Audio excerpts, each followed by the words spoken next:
E aí galera, tranquilo? Bora para mais um videozinho aqui de SQL. Vou tentar deixar ele o mais rápido possível e vou dividir ele pelo menos em umas duas partes para não ficar com 14 minutos que nem do último vídeo que eu tentei acabar de gravar. Ok?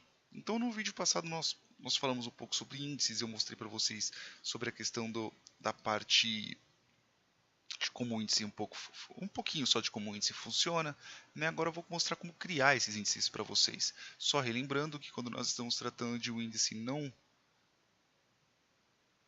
clusterizado, então a ordem não importa. Então se entrar, por exemplo, 1, 3, 9, 2, 15, 90 e assim por diante, vai entrando na tabela, e esse não clusterizado simplesmente ele só vai meio que organizando num canto separado aonde está determinado dado. Já no índice clusterizado, só para relembrar, tá?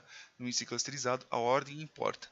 Então, no final das contas vai ter, sei lá, vai ter 1, 2, 3, 9, 15, 90 e assim por diante, mesmo que ele tenha que processar esses dados novamente para poder inserir. Ok? Então, vamos lá. Vou criar aqui uma tabelinha bem Zé Mané, ok? Essa tabela teste índices, ok? Vou rodar aqui, nada de excepcional, olha, o tempo de execução da SQL Server rodou tranquilo. Então, como que nós criamos índices? Não sei se vocês já criaram tabelas, então quando nós estamos falando sobre o primary key é um índice clusterizado, é a ordem física de como vai entrar aqueles dados. É lógico que a maioria das vezes a gente coloca um identity, né? Nossa, aqui parece um P. Identity 1, né? De 1 para 1 e assim por diante, né? Uma chave primária, quando você coloca primary key, ele entra como um índice clusterizado, só que aí são chaves, etc, aí são outras coisas. É parecido, mas não é igual. Então, criei aqui a identidade da tabela. Agora eu vou criar um índice não clusterizado. Veja que eu vou simplesmente só rodar, ó, create non clustered index. Veja que se porventura eu colocar sem nada na frente, sem o non clustered, o próprio SQL já entende que o índice não é clusterizado, que é este primeiro aqui. Ok? Então, na hora que eu vou rodar, se eu rodar assim, ó, vendo aqui, ele simplesmente só vai criar o índice. Pô, que legal. Então, se eu simplesmente selecionar aqui os dados, certo? Ele vai inserir em torno de 10.000 linhas. Ó, demorou, é que para cada linha ele vai colocar um milímetro não, 1 milissegundo a mais. Então, ó, select from e vou rodar aqui, ó, tbr test índices. Eu tenho aqui as 10.000 linhas e vou atualizar. Eu via para cá, ó, teste índices. Eu tenho aqui um índice não clusterizado. Então, se porventura eu fizer um select índice, tanto que se eu rodar aqui um L, ele vai dar um tablescan, porque afinal de contas eu não tenho nenhum índice. Aí eu vou colocar aqui somente o próprio valor, que eu coloquei um índice, que neste caso aqui é o call1.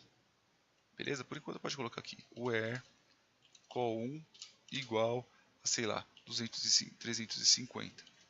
Na hora que eu rodar, ó, ele vai dar um indexseek, porque afinal de contas eu estou usando o call1. Agora se eu fizer aqui por call2, ele vai dar um tablescan, porque afinal de contas eu não tenho um índice ainda sobre a coluna 2. Ele vai ter que pegar a coluna 1 referente à coluna 2. Ok? Então, fazendo aqui a seleção novamente, vocês podem ver que a ordem em si dos valores não alterou. Okay? Eu inseri um monte de dados, mesmo já tendo eu inserindo o índice depois, os dados continuam do mesmo jeito. Ok? Então eu vou apagar aqui esses dados. Na verdade eu vou dar um truncate para ser mais exato. Eu vou apagar, vai, delete from tbl teste índice. Rodei. Aí ele vai rodar, vai apagar as 10.000 linhas. Acabou. Ó, demorou 190 segundos. Ok? Então agora eu vou fazer o seguinte. Vou criar agora um índice clusterizado. Na hora que eu rodei, ó, demorou 4 milissegundos para poder executar. E agora eu vou inserir esses dados. Veja só que ele vai fazer uma estimativa de quanto tempo que vai durar. Ó, Clustered Index Insert. Então, a partir do momento que eu tenho um índice clusterizado, o próprio SQL vai ter que organizar esses dados que eu estou inserindo. E vou rodar. Vai demorar um pouquinho mais, que é por causa do índice. Então ele vai aparecendo aqui 1, né? Então ele só vai executando de 1 em 1.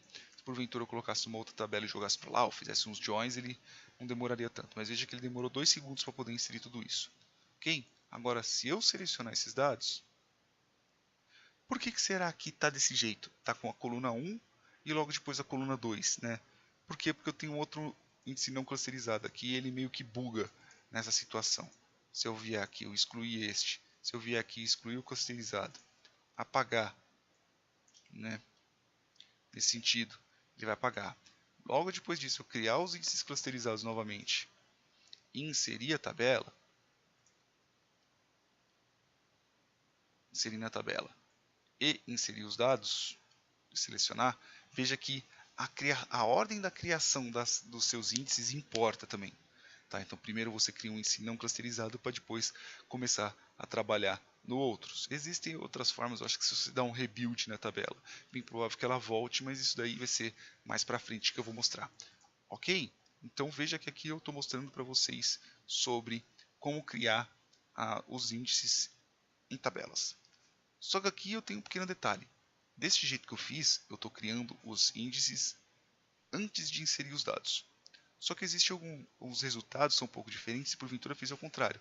A gente inserir os dados, quer dizer, a gente criar as colunas, a gente criar os índices depois que tiver inserido os dados. Mas isso eu vou passar para o próximo vídeo, que é para não ficar tão longo. Beleza, galera? Beijos na bunda e até o próximo vídeo.